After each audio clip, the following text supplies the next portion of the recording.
जय माता दी, जय माँ कामाख्या, जय श्री महाकाल महाराज। कामाख्ये वरदे देवी नीलपर्वतवासिनी त्वं देवी जगत माता योनि मुद्रे नमस्तुते। कामाख्ये काम संपन्ने कामेश्वरी हर प्रिये कामनाम देहि मैं नित्यम कामेश्वरी नमस्तुते। मृत्युंजय महादेव त्राहि मां शरणागतम जन्म मृत्यु जरा व्याधि पीड़ितम कर्म बंधने। ओम नमो भगवते वासुदेवाय, ओम नमो नारायणाय, ओम लक्ष्मी नारायणाय नमः, ओम क्लीं कृष्णाय नमः। दुर्गति नाशिनी दुर्गा जय जय, काल विनाशिनी काली जय जय, उमा रमा ब्रह्मानी जय जय, सीता राधा रुक्मणी जय जय। देव राधा ट्रस्ट सत्यवाणी चैनल से आप जिंदगी में मनुष्यों को जो कष्ट की प्राप्ति होती है उनके कारण को आप सुनेंगे। हर मनुष्य किसी न किसी वजह से परेशान होता है। कभी अपनी पत्नी से परेशान है, तो कभी बच्चों से परेशान है, कभी शिक्षा से परेशान है, तो कभी मनुष्य विवाह नहीं होने पर परेशान है। उसका दुर्भाग्य उसका पीछा नहीं छोड़ता है। तो आज हम आपको ये बताने वाले हैं कि यदि मनुष्य के जीवन में यदि 5 दोष उसकी कुंडली में होते हैं, या 5 में से 2 हो गए, 1 हो गया, तो मान करके चले निश्चित तौर से कहीं न कहीं पर उसके जीवन में कष्ट आने वाला है, ऐसा कहा जाता है। तो मनुष्य को सबसे पहले अपनी कुंडली चेक करा लेना चाहिए। केंद्राधिपति दोष होता है, पितृ दोष होता है, गुरु चांडाल दोष होता है, मंगल दोष होता है और कालसर्प दोष होता है। ये 5 दोष जिसकी भी कुंडली में होते हैं वह भयंकर पापी मनुष्य होता है। पिछले जन्म में न जाने कैसे कैसे कुकर्म करके आया है जिनकी कल्पना नहीं की जा सकती। यदि इन 5 में से 4 दोष हैं तो भी पापी है, 3 दोष हैं तो भी पापी है, और 2 दोष है तो भी पापी मनुष्य है। उसे कष्ट तो भोगना पड़ेगा। हाँ, उसकी पोटेंसी कम ज्यादा हो सकती है। जैसा कि मैंने बताया आपको कि केंद्राधिपति दोष होता है, इसमें अधिकतर जो दोष है, 5 दोष जो बोलते हैं, दुर्भाग्य का प्रतीक है। 5 में से 2 हो गए, 1 दोष हो गया, 4 दोष हो गए, तो भी दुर्भाग्य की उत्पत्ति हो सकती है। और जो भी दोष होता है, हर दोष का कुछ न कुछ अर्थ होता है कि पिछले जन्म में आप कौन सा पाप कर्म करके आए थे। कई बार मैं बोलते रहता हूं बीच बीच में कि प्रारब्ध कर्म होते हैं, संचित कर्म होते हैं और अकर्मण्य कर्म होते हैं। ऐसा कहा जाता है कि प्रारब्ध कर्म को तो भोगना ही भोगना पड़ता है, उन्हें किसी की ताकत नहीं, किसी भी गुरु की, किसी भी संत की, किसी भी त्यागी तपस्वी की, कि वो प्रारब्ध कर्म को आपके हटाते, वो तो भोगना पड़ेंगे।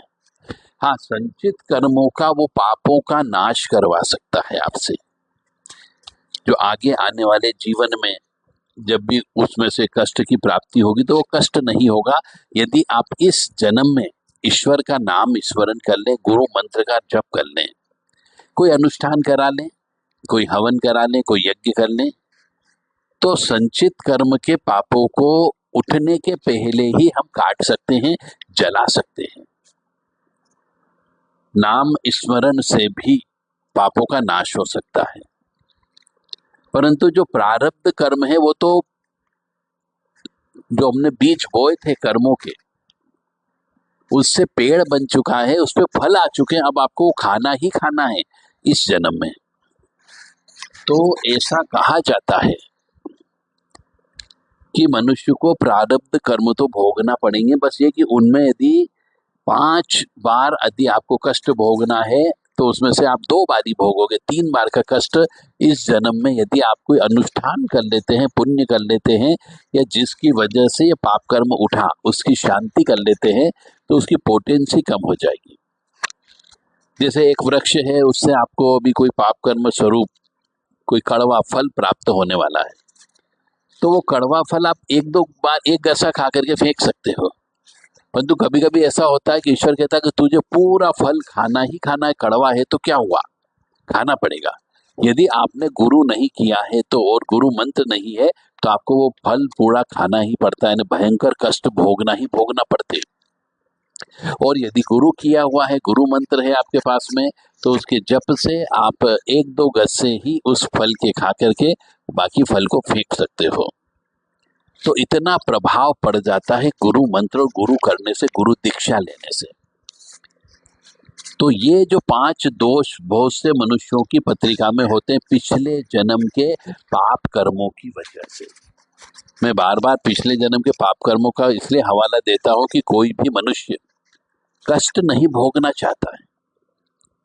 इसलिए सवेरे उठ करके कम से कम 10-15 मिनट ओम नमः शिवाय जप कर लिया करो, महामृत्युंजय के जप कर लिया करो, ओम नमो भगवते वासुदेवाय मंत्र जप कर लिया करो, ओम नमो नारायण शब्द जप कर लिया करो, सूर्यनारायण भगवान को ओम गृणी सूर्याय नमः जप कर लिया करो, ओम हम अंगाराय जप कर लिया करो, हनुमान चालीसा का पाठ कर लिया करो। तो ये जो 5 विशेष दोष होते हैं मनुष्य के जीवन में, पिछले जन्म के कर्म के अनुसार केंद्राधिपति दोष, सूर्य दोष यानी पितृदोष, गुरु चांडाल दोष, मंगल दोष और कालसर्प दोष। यदि कोई व्यक्ति इन दोषों का शमन करना चाहता है, इन पाप कर्मों से थोड़ा सा बचना चाहता हो, तो पुण्य कर्म कर सकता है। कौन से पुण्य कर्म करना ताकि इन दोषों की पोटेंसी कम हो जाए, तो आप संपर्क कर सकते हैं देवराधा ट्रस्ट से। 7649862712 पर संपर्क कर सकते हैं, 7987237885 पर संपर्क कर सकते हैं, और 9893128047 पर संपर्क कर सकते हैं।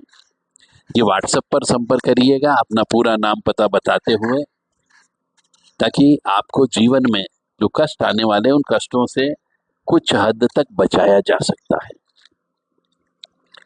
पिछले जन्म में जो पाप कर्म हम करते हैं उसकी वजह से ही ये योग बनते हैं। अब जैसे कालसर्प योग बना, तो ये कालसर्प योग सांपों की हत्या करने की वजह से बनता है, नागों की हत्या करने से बनता है। अब पिछले न जाने कौन से जन्म में आपने सांपों की हत्या की, नागों की हत्या की, तो उसकी वजह से आपको कालसर्प दोष से युक्त होकर के आना पड़ता है। और जब ये आता है तो राहु आपके हर काम में रोड़े अटकाने का काम करता है। ऐसा कहा जाता है कि सांप का जो मुंह है वह राहु होता है, और सांप की जो पूंछ होती है वह केतु होता है, और उसके बीच में शनि देव बैठते हैं जो इस पूंछ और मुंह को नियंत्रित करते, मतलब इन राहु केतु के माध्यम से शनिदेव कष्ट देने का काम करते हैं, क्योंकि जज है। तो यदि आपके पाप कर्म पिछले जन्म के ज्यादा हैं, तो राहु उनको डसने का काम करता है, यानी आपको भयंकर कष्ट की उत्पत्ति होगी। और यदि कम है तो आप उसके लिए तड़पोगे, वो पूंछ यानी केतु कष्ट देता है। तो यदि आप ये जानना चाहते हो कि पिछले जन्म में मैंने कौन से कर्म किए थे जिसकी वजह से मैं पितृदोष में उत्पन्न हुआ, पिछले जन्म में मैंने ऐसा कौन सा कर्म किया था कि मुझे गुरु चांडाल दोष में उत्पन्न होना पड़ गया, पिछले जन्म में मैंने ऐसा कौन सा कर्म किया था कि मंगल दोष में मुझे उत्पन्न होना पड़ गया, पिछले जन्म में मैंने ऐसा कौन सा कर्म किया था कि मेरे के अच्छे ग्रह जो हैं वो केंद्राधिपति दोष में बैठ गए। तो ये जानना चाहते हो तो आप देवराधा ट्रस्ट सत्यवाणी चैनल से संपर्क कर सकते हैं।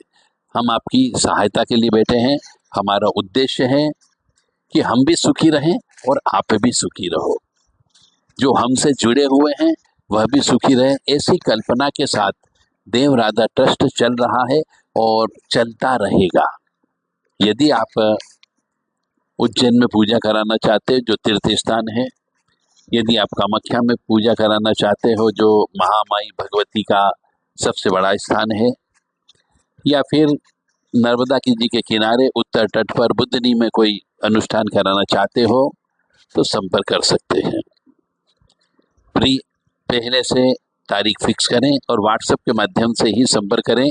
कृपया फोन नहीं लगाएं। नंबर हमने आपको पहले बता रखे हैं, क्योंकि थोड़े से आपकी ईश्वर के प्रति आसक्ति होने पर, ईश्वर के प्रति समर्पण भाव होने पर आपको बहुत सारे कष्टों से बचाया जा सकता है।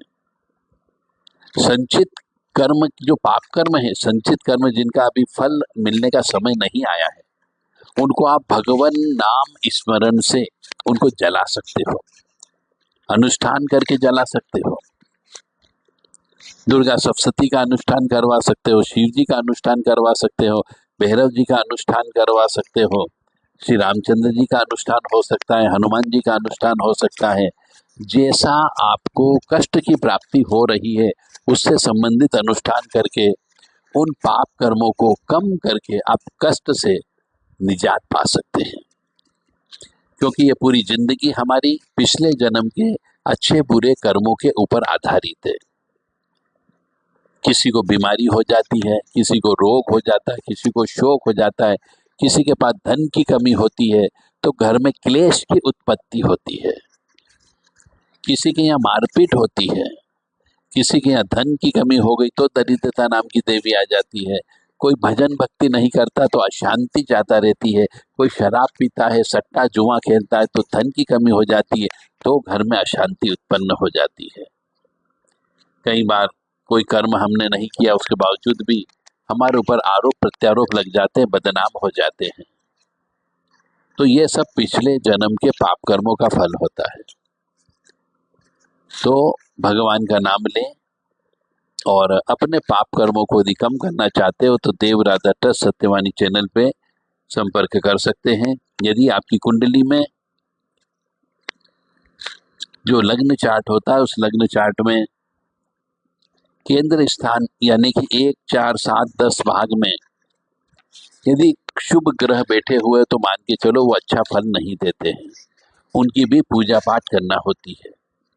शुभ ग्रह का मतलब हो गया गुरु, चंद्र, बुध और शुक्र, यदि ये बैठे हुए हों,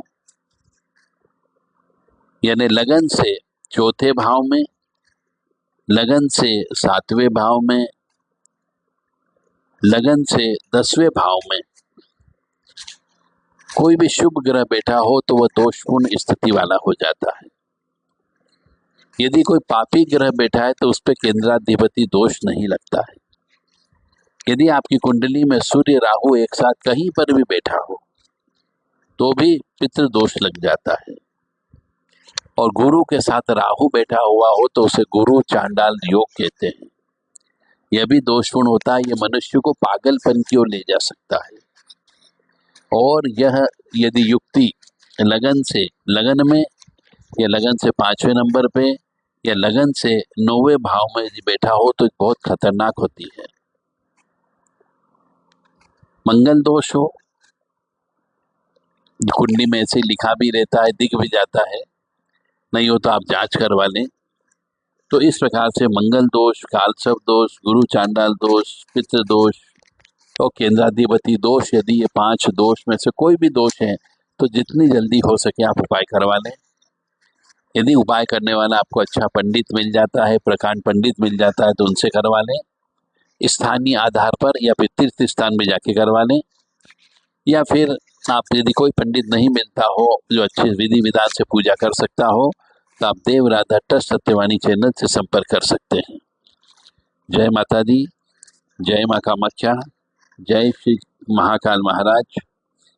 और इन दोष की वजह से शिक्षा, स्वास्थ्य, रोजगार, मानसिक उन्माद, बच्चों का दुख, परिवार का दुख, विवाह का दुख, धन की कमी, सुख की कमी, मकान की कमी, रोग होना, बीमारी होना, दुर्भाग्य, शत्रु उत्पन्न हो जाना, ऋण उत्पन्न हो जाना, त्वचा के रोग हो जाना, कैंसर जैसी बीमारी हो जाना, लकवा लग जाना, ये सब इन 5 दोष की वजह से होने की संभावना होती है।